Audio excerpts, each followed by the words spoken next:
An. Hello. Joan ka, hindi ka An.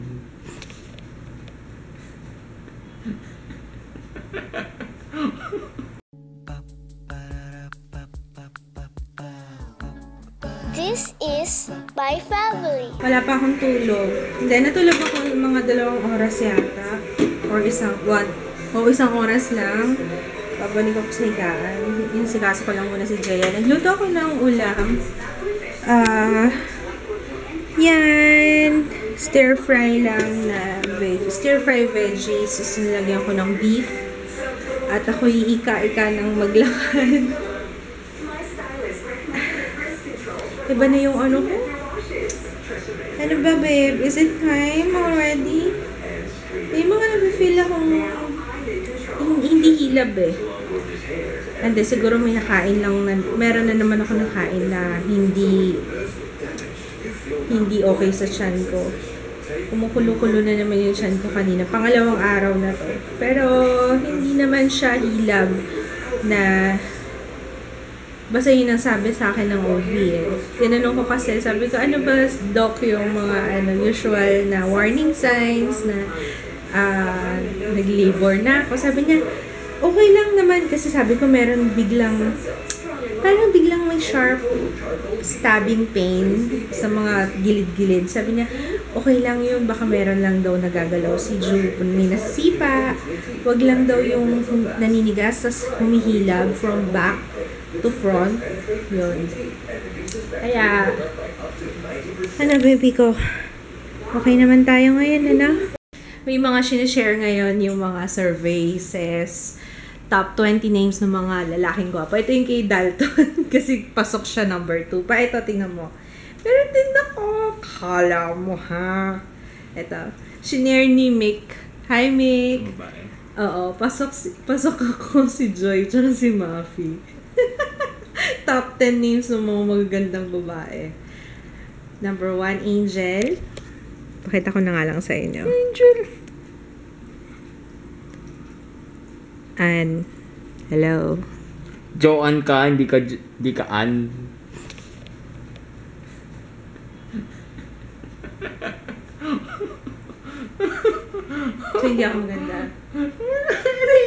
So, hindi ako maganda. Hindi ako maganda. Hindi, sabihin mo magkaalaman na tayo now na. Ano, hindi ako maganda.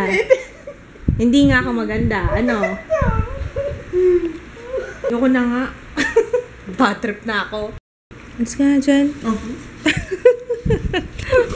Let's go dyan. Uy, seryoso ako lumas ka dyan. Nakalibad pa rin ako sa'yo. Nakalibad pa rin ako sa'yo. Huwag ka lalapit sa akin, ha?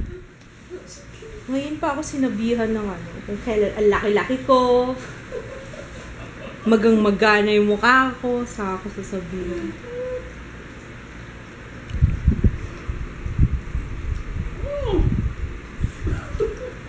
May kasalanan nito eh. Bababa lang kami. May imimit ako si Paula. Galing pa siya ng Guam eh. Nakakahiya nga kasi hindi na ako abot ng rope. Kasi sabi ko sa kanya, hirap na ako maglakad. Kaya, yun. Andito na si Paula. Ano name na sister mo? Patricia. Hello, Patricia. Kasama na kami. Saglit lang. Sumaglit lang.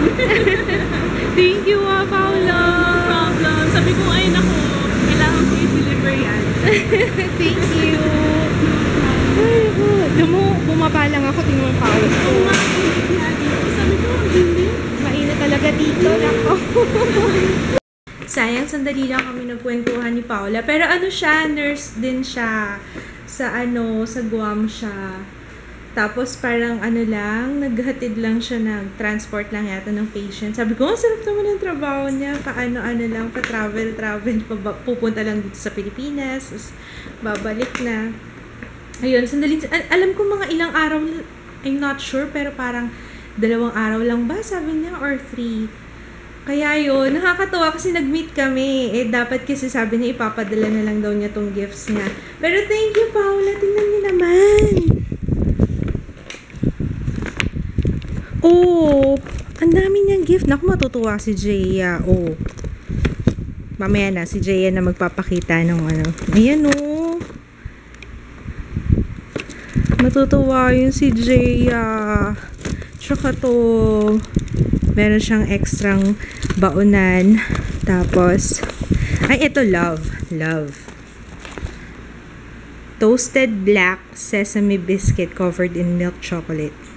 Pampa CS. Woohoo! Pa. Tsaka ito. Cookies. Ay, tikman natin to. Cookies. Made in Guam. Chamorro cookies. Open mo nga. Let's taste. Walain mo yun. Sabi niya parang isa lang daw ang hospital. So, dinadala pa dito yung patient. Isa lang daw ang hospital nila doon. Talaga? Hindi pala ang Guam. Pero, ito na lang. Binuksan ko. Open mo. Wow! Latte stone cookies. Puro made in Guam. Ito pala, oh. Ay, ito. Kay Papa to. Pao. Tapos, swaddle. Swaddle me. Infant wrap. Ibang design naman. Oh, thank you. Ang dami naman ito. Salamat. Thank you, Paula. Oh, ano to? Partner dun sa terno dun sa swing ni Ju. Thank you, Paula. Maraming salamat. Ano nakalagay? Walang flavor na nakalagay. Plastic. Sarap. Nasa lengua ligato. No? Nasa lengua. Hindi masyado matamis. Na hindi masyadong matamis. Ang sarap. Bakit specialty ng Guam to?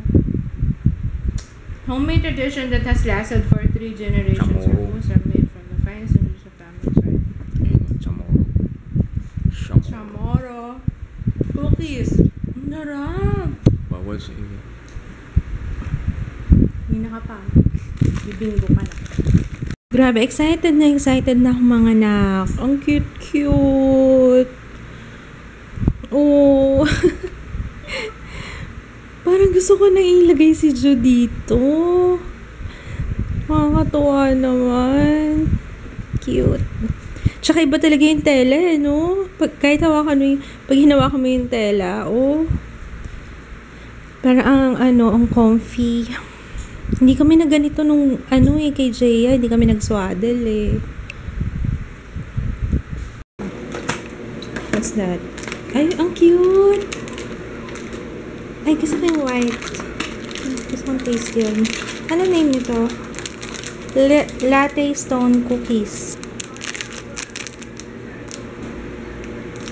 Chocolate lang. Oh. Kain tayo. Lahat masarap. Oh my gosh. Anyway, balikan na natin tong aking tupiin. Yan. Tapos na ako. Sikits na lang nag-aakyat yan kasi hindi ko na kayang iakyat sa hagdan. Ang bag po, wag pong ilagay sa sofa. Please. No. So, dito na. Here. Oh, ito. Dito mo ilagay. Hinihigaan niyang sofa eh. Nag-ayos ka bang gamit? May pasok ka bukas? Yan, sikits na naghiwa ng ingredients ng Ricardo. Ako nila magluluto. Oops, mukulo na.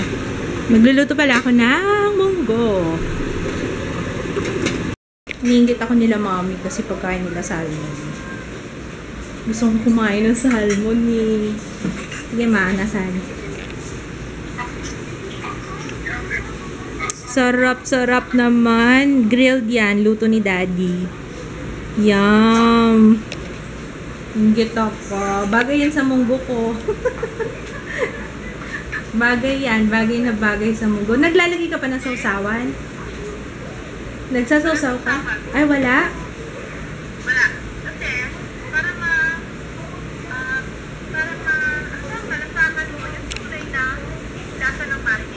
Ay, oo. Sa bagay. Oo. Nananakam ako. Ano ba yan? Ayan, luto na. Hindi ko na vinlog kasi paulit-ulit ko naman na itong niluluto. Tama nga pala sabi ni Daddy. Friday ngayon eh. Biyernes daw, kaya munggo. Oo nga naman. Hi, Daddy! Hi, Dad! May audience ako habang nagluluto. Grabe, pawis ko na. Liligo na nga ako para makakain na. Na-receive ko pala to kahapon or nung isang araw. Nakalimutan ko na. Galing sa Nafnang. Bagong brand to, Rosy Peel. Kaso ano siya, supplement. Capsule. May kasama pa siyang ballpen. Thank you, Nafnang. Tingnan ko nga. Tingnan natin. Hindi ko pa to pwedeng gamitin, syempre. Pagkapanganak na lang siguro. Diba sabi ko nga, nakakapagod ng maligo. Pero naaabot ko pa yung mga parts ng katawan ko. May nabasa kasi yung comment na na magpatulong daw ako kay Kids na linisin yung mga areas where the sun don't shine. Abot ko naman siya. Ang problema ko lang yung sa paa talaga. Ayun, oh my gosh. Huwag muna ha. 2 weeks ha. Pagkatapos kong maligo, usually ganyan, pagkatapos kong maligo, saka naninigas yung tiyan ko. Pero hindi naman siya ganun kasakit. Yun lang, nakaka-bother lang. Kinakabahan lang ako kasi ayoko pa muna eh. Wag muna sana. Baby Blue, wag muna. Pero ang laki-laki na na. Sabi nga ni Mami, ang laki na daw ng tiyan ko. Kaya sabi niya, ano ba yun sinasabi ko? Mama! Lagi akong ganito. Ayun! Shucks. Ha? Ano sinasabi ko?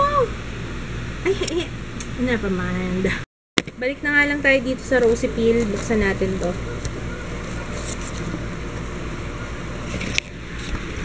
Rosy Peel, 500 mg capsule.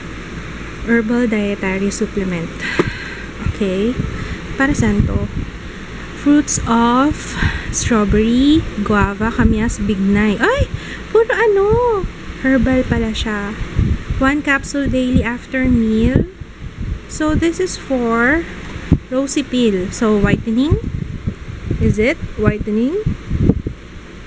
Hi, Anne. Kay saya ng soft, smooth, rosy white skin. Beautiful, healthy, young-looking skin is the secret of more confident you. Rosy Peel is made from dormant saps of young green strawberry, bignay, kamyas, and guava fruits. The vitamins contained in the 4 fruit ingredients work to give you just what you need for a beautiful skin. Pang rosy, lang siya. It's not actually whitening.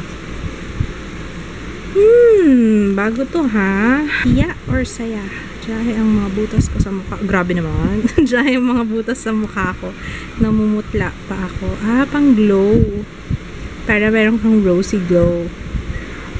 Helps prevent deeper pimple craters or pock marks. Ano yung pock marks? Ngayon ko lang na-encounter itong word na to Pock marks for smoother, rosier, younger, and healthier skin. Ito pala. Oh my god. Sorry. Excuse me. Chameleon. Chameleon? Yeah, chameleon. Spelling bee daw kami ni Jea. Wow, ang galing! Embarrassment. Yeah. Anak, double R, double S. Sayang. Ay, anak, i-rewrite mo para maalala mo siya. I-rewrite mo. Linguistics.